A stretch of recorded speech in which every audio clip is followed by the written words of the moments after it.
পথ অবরোধ করে বিক্ষোভ বিজেপি কর্মীদের। আরজিকরের ঘটনায় কল্যাণী আইটিআই মোড়ে পথ অবরোধ করে বিক্ষোভ দেখায় বিজেপি কর্মী সমর্থকরা। এদিন কল্যাণী আইটিআই মোড়ে টায়ার জ্বালিয়ে বিক্ষোভ দেখায় বিজেপির পক্ষ থেকে। পাশাপাশি রাজ্যের মুখ্যমন্ত্রীর পদত্যাগের দাবি তোলে বিজেপি নেতৃত্বরা। বিক্ষোভস্থলে মোতায়েন ছিল বিশাল পুলিশ বাহিনী। রাস্তা অবরোধ করায় ভোগান্তিতে পড়ে যানবাহন থেকে পথচারীরা।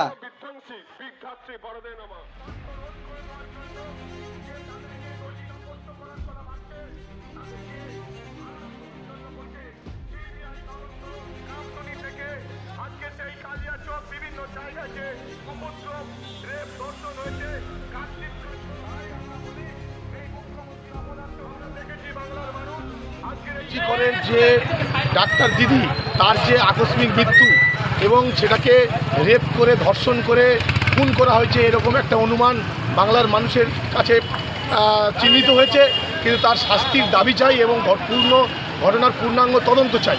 এবং এই মুখ্যমন্ত্রী পশ্চিমবঙ্গ সরকারের যে পুলিশ মন্ত্রী আছেন তিনি কিন্তু এইটাকে ধামাচাপা দেওয়ার জন্য নানানভাবে বিবৃতি দিয়েছেন। আমরা বাংলার মানুষ এই বিশ্বাস করি না যে এটা একটা সাধারণ ঘটনা। এটা তিনি পুলিশকে দিয়ে এটা করিয়েছেন যে এটা একটা আত্মহত্যার ঘটনা। তাই বাংলার মানুষ আজকে জেগেছে, এই সরকারের পতন চায়, মুখ্যমন্ত্রী মমতা বন্দ্যোপাধ্যায়কে পদত্যাগ করতে হবে। বাংলার মহিলারা রাত পাহারা দিয়েছে, ঠিক সেই সময় আরজিকরের এক দুষ্কৃতী সেই তাণ্ডব চালিয়েছে, তারও তদন্ত আমরা দাবি করছি।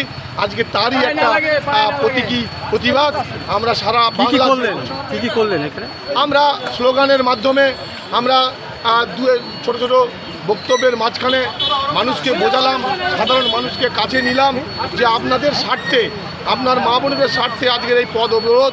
আপনাদের যত অসুবিধা হোক না কেন, সন্তান হারা মাতৃহারার মতো কষ্ট মানুষের হয় না, তাই তাদেরকে আমরা সঙ্গে নিয়ে এই আন্দোলন করলাম। কতক্ষণ পথ অবরোধ সরকারি কর্মীরাও ছিল।